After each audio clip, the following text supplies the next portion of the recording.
What's up, guys? It's EDA here, and we're going to be continuing our series looking into the title race and each team. We kicked off our last episode with Arsenal, and now we're going to be going into Liverpool. And what can we say about Liverpool? I mean, I've got a tagline for Liverpool, and coming into the season, again, we're going to be going through our expectations, how they performed during the season, and then looking into the running. Expectations coming into the season, I had high expectations for Liverpool, and my expectations were based on the fact that last year was uncharacteristic for them. They had fallen off the pace by quite a bit, but the quality and the drive from that team is still there. The number of players in Liverpool I rate, the obvious ones, Alisson, Van Dijk, Salah, you can name them. They're the quality players. They're the backbone of what Liverpool were when they were winning the Champions League and when they won the Prem. The issue that they had was the midfield. And again, coming into the season, I had Liverpool third. So I had Man City first, Arsenal second, Liverpool third. I thought there would be battle, but I thought it would be one and two, if I'm being honest with you. I felt that the midfield needed to improve.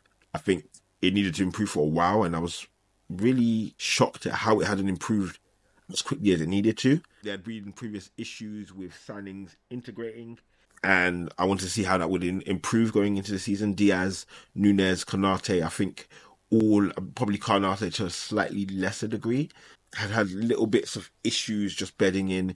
Diaz had showed his quality a little bit more than Nunez had, or was a little bit more consistent in that. But yeah, I just thought they needed to hold those players in this season, get them bedded in. Obviously, some of them had come in January, some of them come in the previous start of the season. Bed them in, get them acclimatized, more comfortable. But what I knew about Liverpool is I believed in their clinical nature. I believed in the clinical nature of their attack. I believed in the Salahs. If they get an opportunity, they're going to take it. Jota, if he gets an opportunity, you're going to take it. Nunez to a lesser degree, Diaz to a lesser degree. But again, two top quality players who can aid in causing havoc. And while they're not the finished article and they're not perfect players, they are so dangerous. And so that attack was always something I kept in consideration. Going into signings, as we mentioned, they needed to make midfield improvements. They'd obviously lost Fabinho to Saudi and Firmino as well to Saudi. They had gone out, Keita had gone on a free, I believe, and they had brought in big midfield replacements to re-energize that midfield. McAllister, Bosley, Endo coming in, which was a surprise, and seeing how he's performed is even more impressive. Gravenberch as well, who's probably been a little bit slightly more disappointing of the four. But there was a clear intent that we know what we've got in attack is quality. Top two, I say from a Liverpool perspective, is top three, definitely top three in the league. I mean, clearly when you've got Jota, Salah, Diaz, Nunez, that's a top three attack in the league, no doubt. But my questions for Liverpool came around their defence. Obviously, the midfield reinforcements, we'll see how they're bedding. I wasn't 100% sure on the dynamic. I didn't think they had a true six. Endo's proved me wrong in his ability to cover so much space and give Liverpool the ball back and attack from there. And I think McAllister's put in a good shift. He's not a six. He shows a fight and hunger to get involved in play and disrupt, which I've really appreciated, and I'm sure Liverpool fans have as well. But yeah, into the season, I think my doubts were on the defence. I didn't have the conviction on how Van Dijk was progressing. I think in the previous season he had shown some decline, and I think he had admitted it himself that he hadn't come back as quick from his injury as he had probably assumed. And then that season was more of a further acclimatization to, okay, I'm finding my feet. I'm learning how to defend with maybe a slight reduction in speed, but I can still do certain things which I've got strength in. And I think I had a doubt around the partnership with Konate, or who would be partnering Van Dijk to give him that balance. Konate's stepped up and he's done really well. Appearances of Joe Gomez, obviously they've had Robertson injured for a period of the season. He's done really well. Trent's injured now. And yeah, I had doubts over the defence, so that's why I had Liverpool third. And I thought there would be a little bit of a way off because of that defence. That's where my doubt lied with Liverpool. In this season, they have shown incredible heart and fight. And to have only lost 2 games in this period of the season with the quality of the Premier League at the moment is crazy. It's absolutely crazy. You have to give them their flowers. I had to concede at a certain point of the season that this team they've got something in them whether it leads to the Premier League or the Europa League or whatever additional trophies they win alongside the League Cup, they've got something in them that you cannot deny. They've got the most points from losing positions. And I did some research a couple of weeks ago when I was looking into it, because I was like, how many times do they come back? They are the comeback kings. They have fight, they have heart. They're never down and out. And I've rarely seen them give up in a game. I think the one game I think about when they actually gave up was Arsenal away. The fight was gone down to 10 men. That was with a hellacious fixture list. That was with injuries. But they have fight, they have heart. And the amount of points that they've got from losing positions is nearly double of what any team had last year. That's what we're talking about in terms of something that is intangible within a team.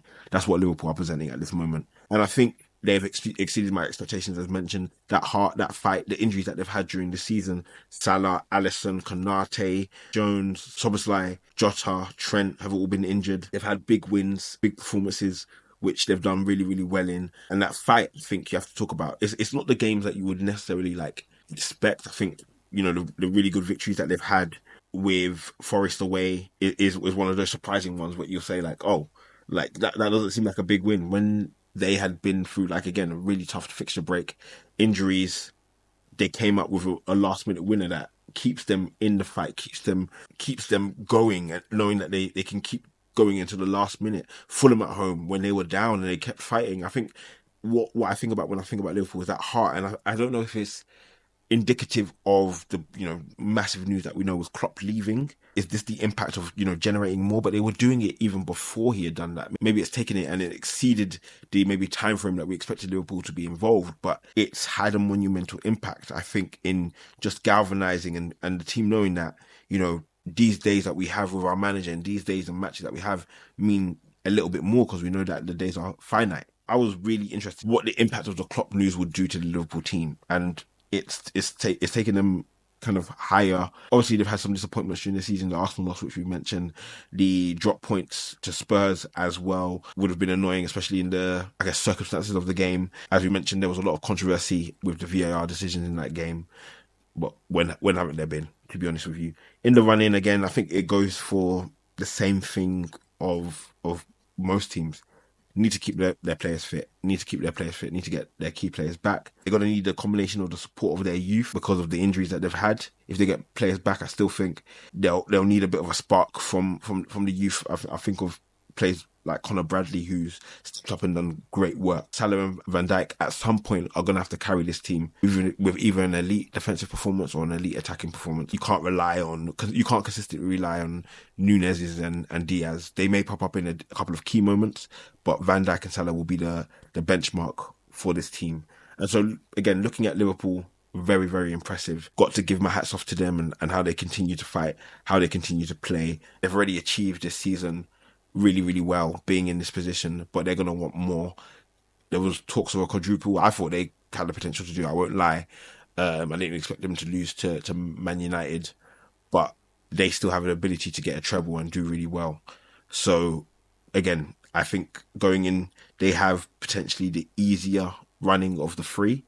And so I would be expecting them to take advantage of that with the break that we've just had, get their players fit and start to continue to show that heart and fight that they've been showing each and every game of this season. So big hats off to Liverpool, how they performed during the last remaining games of the season. And yeah, hopefully you've enjoyed this breakdown. Guys, please make sure to leave a like and subscribe. I will be making sure to keep you up to date with all things involving the title race.